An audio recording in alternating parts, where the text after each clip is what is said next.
Hi, this is the Peace Journey on September 19th, and we are in Auburn, Washington. Today, at the end of the day, we will have walked 175 miles. And we are still continuing our interviews with random folks that we meet along the way, and we have a volunteer here. I'd like to ask him to introduce himself. I'm Matthew Rubley. Nice to meet you, Matthew. And we're going to ask him the same question we've been asking as we traveled across the state. Why do you think we have the death penalty, and what is your opinion? I think that the death penalty is out to make it so that the dangerous people aren't on the streets. And my opinion is it is not. We shouldn't have it. So you don't think it's working to keep us safe?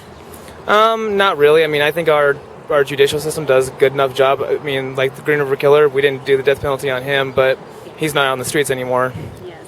He's in general population and not harming anyone. That's correct. And our modern facilities can contain folks without our worrying about them escaping, is what you're saying?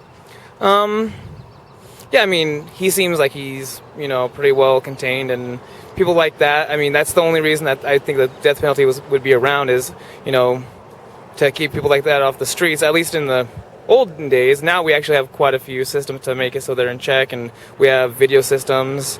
We have everything to make it so that they, really can't escape. Mm-hmm. And so the point is to keep society safe, and you don't see a need for the death penalty to keep us all safe. Exactly. You knew Washington State had the death penalty? I actually didn't know that. I thought we actually got rid of that, so... Not yet. We have 8 men on death row right now. And do you know our 2 methods of execution we have on the books? I do not know that. What would you guess? I'm thinking injection and maybe electric. Hanging and lethal injection. Wow. Yeah, if you don't choose lethal injection, the default is hanging. Wow, I did not know that. That seems a little inhumane. Do you know the last time we had an execution in Washington State? I don't.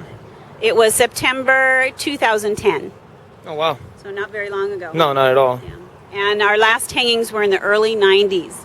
Oh, wow. Wow. So it sounds like sounds a little old-fashioned, barbaric or something to you? Exactly. Shocking for Washington. We're a progressive state, aren't we? Yeah, exactly. I mean, that's what I would think at least. And we're for human rights? Right.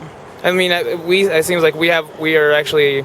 a little bit ahead of quite a few states, and I think that we would have that gone by now. Yeah, well, and we have the opportunity to do that. In 2014, a bill is going to go to the legislators, and they have an opportunity to pass it and repeal the death penalty and leave in place life without the possibility of parole. Would you support that?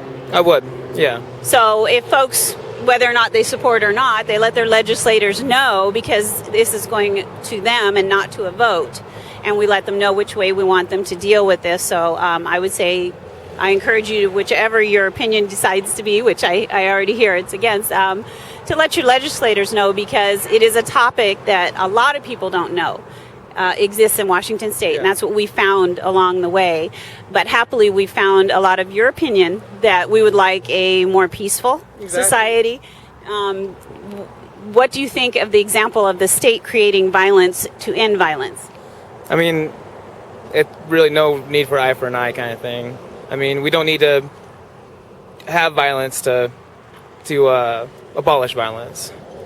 And on top of that, we would restore human dignity and respect, but it also costs many more times the resources and finances to do a death penalty case than life without parole. Did you know that? I had no idea on that either. I thought it would actually be the opposite. Well, so we win all the way around if we get rid of the death penalty. Exactly. Well, great. I appreciate you taking time talking with me and our peace journey, and I hope that you will go ahead and make the effort to let your legislators know what you think and create a more peaceful world, just like you've said to us. I appreciate it so much, and we'll say goodbye for now, and we'll talk to you again later. Bye.